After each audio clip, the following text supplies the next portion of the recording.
Jimmy Garoppolo. What is the high and low water marks for Jimmy Garoppolo coming into this season? High water mark is an improvement on 2019. High water mark is that last year was a fluke. He got hurt. People dumped on him too much, and he's going to come in here in year 4 with the offense and just do better than 2019. Stay healthy, put up 30 touchdowns, 10 picks, and 4,000 yards. I think that's the high water mark. Okay. Low water mark, he gets hurt week 2 like he did last year. He got hurt week 3 in 2018, and then he got hurt his second start in 2016. I mean, he's out quick. He cannot protect himself. He can't move, and he's brittle. That's the low water mark. Yeah, I have no idea what he's going to do this year, Grant. You could pick so many different scenarios, and I don't think any of them is wrong. All right, favorite place for Grant Cohn to go vacationing. I like to go up to the Russian River. I got to get out the city. I got to get in the redwoods. I like a little bit of the heat. I like the water. What's the favorite spot for you to go vacation? Okay, I got 2. If I'm going north, I like Sea Ranch. I know you Sea Ranch, bro. I love Sea Ranch. I know you go to Jenner, right? You go to Jenner. Malala.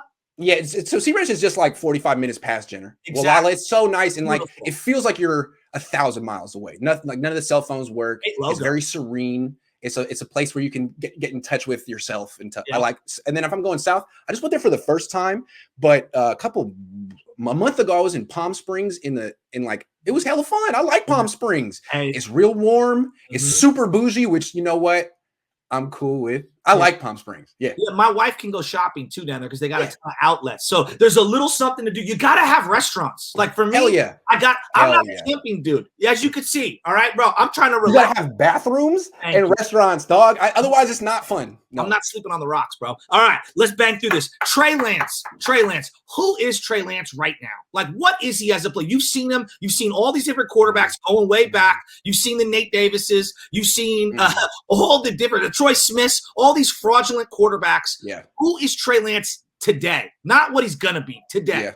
Today, he is a very young kid who will wow you multiple times a session. If you watch him for an hour, he'll make 4 or 5 plays. You're like, wow, rolling left, fading back down the field. I mean, he does very high level stuff. Josh Allen, Carson Wentz, like, wow. And then he'll also have one wow bad play where he'll throw one and he'll miss way high. You're like, wow, you're a professional quarterback. You just missed. But I mean, I feel like Randy Johnson had a little bit of that when we were kids. Yes. He would just miss every once in a while. I was like, all right, well, that. And Nolan Ryan was a little bit like that. I think that's who he is. And he'll have to iron that out, but he'll always kind of have maybe one throw a game where you're like, Trey, how did you miss by that much? Well, that's it. That's Trey. When I sit in the end zone for every single game, you just see teams play them in the middle of the field because the majority of their plays are in the middle of the field, and they cannot throw outside the hashes. A, they don't have a possession wide receiver to go out to the outside of the outer boundaries. And then B, Jimmy is unwilling to throw the ball past that far. And also, to be fair, their offensive line didn't give him enough protection to do so. One of the things that people forget about Colin Kaepernick, that first game, not the game where he came in against the Rams where they tied. I was at that game. He looked awful. Jeff Fisher ran 2 fake punts. It was unbelievable. I'm talking about the Colin Kaepernick game against the Chicago Bears. The first throw to Kyle Williams. Oh, my God. You can stretch the field vertically to the outside. That's the area that I think that they can really unlock the offense. No doubt. I mean, the first throw I saw from Trey Lance in 7-on-7s last week was a deep throw up the sideline to Kittle. Only time I've ever seen Jimmy even attempt that throw was in the Super Bowl. He hit it, but it didn't count. And Jimmy just doesn't throw those things. And Trey Lance makes a point. He's going to expand the offense entirely. It's going to be a whole different thing. Yeah, I don't want to play them. They have to fight the urge to play him too soon. Just play Jimmy. I want to win now and try to develop and then play the kid. I feel like it's going to be real hard. It's like getting a new toy on Christmas. You got to play with it right away. But you got to put it down. Don't put it up on the shelf because you want his first experience to be overwhelmingly positive. Well, that's just what like Kaepernick's was.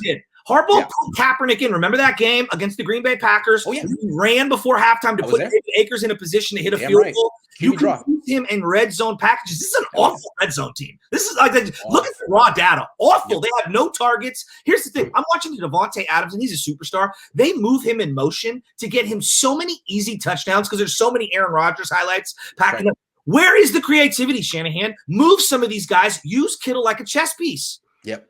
I'm with you on that. Let me Favorite movie of all time. All right. I'm a Scarface, Godfather 2 type of a guy. I also love Godfather 2. ridiculous movies. I love the Dumb and Dumbers. Like, I love a little bit of everything. Friday, we just reviewed with Kate Scott on the Morning Roast. What is your favorite movie of all time? And that's a tough one because there's so many different genres. Okay. Well, I think the best movie of all time is Godfather 2. Although you could also argue Godfather 1. I mean, it's hard. Godfather 1 has more iconic moments. Godfather 2 might be more artistic, although they're both great. It's hard to say. The way they go back and forth, Grant, in number 2 is just brilliant. I mean, it's just brilliant. And all the stuff in Italy, the Robert De Niro stuff is just fantastic.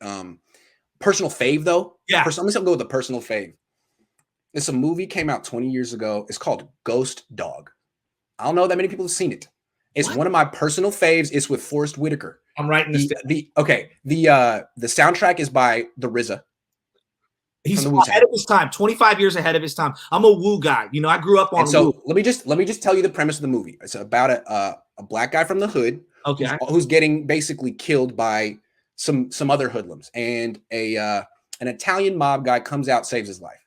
So the guy who almost died, Forrest Whitaker, dedicates himself to this mafia guy in a very like samurai way. It's like I'm only alive because this man saved my life. So I'm his retainer, and he becomes this like black samurai who's dedicated to the life, and he becomes the number one hitman for the mob. They use him for all their stuff. And what happens is early on in the movie, they put him on a hit, and he does it perfectly like always. But there's the boss's daughter is there and just happens to see it, and they decide they gotta rub this guy out. And so he goes on a whole mission to somewhat defend himself, but at the same time, he knows that if they want to rub him out, then he has to take it. So it's a very deep movie. It's a Western, involving a black samurai and the Italian mob. That's what it is. And the soundtrack is by the RZA. It's great. It's a great movie. Western. You know what I mean? Love it, man. It's very slow too. The beginning of the movie is a pigeon flying for 4 minutes to a RZA beat. That's it. I highly recommend that movie. I'm gonna check that out. The Way of the Samurai. All right, let's get back into football. I got a couple more here. All right, buddy. The 49ers lack a fourth quarter bell cow. This has been something that I've been driving home for years. I like Raheem Mostert as a home run hitter. I don't love him week 11 trying to ice out the clock in the fourth quarter against stack boxes.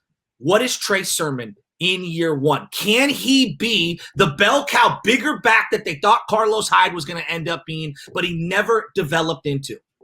I don't know about that, man. I mean, he's got the physical body for it, but look at his history. He missed most of 2019. And I think he didn't run that much at Ohio State last year. He got hurt too when he was kind of in a committee. I think the idea for him is to keep him in a committee. The one guy in this backfield who doesn't have a huge injury history is freaking Wayne Gallman. Don't write off Wayne Gallman. Don't write off Wayne Gallman. Sure, it should be Trey Sermon, but if it's not, it's Wayne Gallman. Well, hey, we got to take another call, so let's do this last one real quick because I'll bang this out right here. All right. Sorry, Joe. Rapper of all time. We got to settle this debate. Who is your personal favorite rapper of all time? Okay, well, I think the GOAT is. I mean, there's a right answer here. I think the GOAT's either Mac Dre or Ice Cube or Slick Rick. But personal fave. I love Drew Down. To me, Drew Down is like he was the inspiration for E40. He was the inspiration for Sugar Free. I mean, he was the original West Coast player with the perm and that funny voice. I love him, and he basically went to jail, and his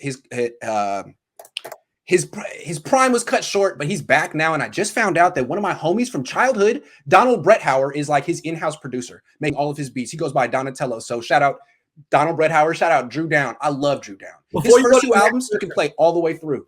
Before you go to the next person, I'm going to leave you with this. D Ford has been a lemon since day one. You traded a second-round pick. You gave the guy a 5-year, $85 million deal. He will make three-year deal. He'll make $41 million guaranteed. 6.5 sacks. 6.5 sacks. Harry Hyder was signed by the Seattle Seahawks for $6 million over 2 years. The guy gave him 8.5 sacks. Between Armstead and D Ford, you have two of the top 5 paid defensive ends. $17.5 million a year was their annual over the last 2 years. They have gotten zero. They basically chose D Ford and Eric Armstead over DeForest freaking Buckner, and then said, we can't afford this guy and that guy, whether it's Julio or whomever. the D Ford acquisition, although he played 22% of the snaps and he was good when he was on the field, I would argue you could have got anyone to play opposite Nick Bosa and you would have gotten comparable production. Ibuprofen, whatever the hell his freaking name is, I hope that he ends up being a player for this team because, dear God, the D Ford thing, my mom could have told you that he was going to stay injured. 22% of the snaps in 2019. The Chiefs could have told you. The Chiefs could have told you. So I think the Niners got about 300 snaps from D Ford and paid him, no joke, $37 million. 226. Dante Pettis. I'm gonna give him the playoff snaps. I think he played a little bit in the playoffs. Okay. So you give him that too. He might get up to like 280. $37 million. 37 plus. And the buyout this year, even if he gets a post one, whatever retirement thing, it is a nightmare. I'm sorry. The D Ford thing to me, I knew the day they traded him. Why is Kansas City getting rid of this guy? And then they're going to go swing a deal for Frank Clark and give the money that they were going to give the D Ford to Frank Clark. Smarten up, people. D Ford. Worst move. It's arguably a worse move than Solomon Thomas, but the two together are a doozy, man. And then you couple it up with the Eric Armstead thing, where you pay a guy to be a big stiff and be a redundant player who doesn't get to the quarterback. Like this thing about pressures. No, do you sack the quarterback? Do you make plays? He does neither. No. Joe, A+. I love you, buddy. Thank you so much. I love you too, man. Good to see you.